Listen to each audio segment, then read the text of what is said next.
Portland Metro Chamber revealed its 2024 State of the Economy and State of Downtown reports today. It revealed some promising changes.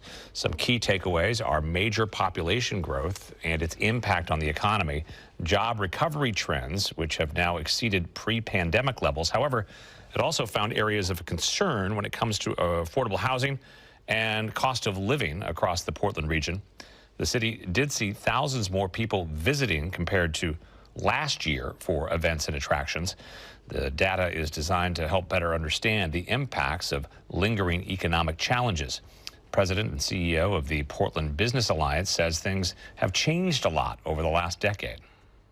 The long-run interventions for us are, how do we maintain our competitive advantage? And so as a region, we've always attracted people here.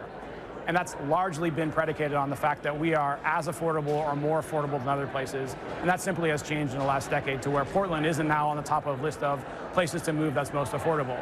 So we have to think about that long-run balance with these short-run interventions.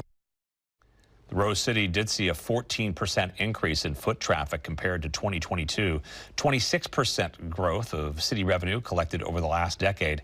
11,000 jobs were lost in the professional, manufacturing, and information sectors, but the metro area saw a 1.3% increase in jobs, especially in the hospitality sector.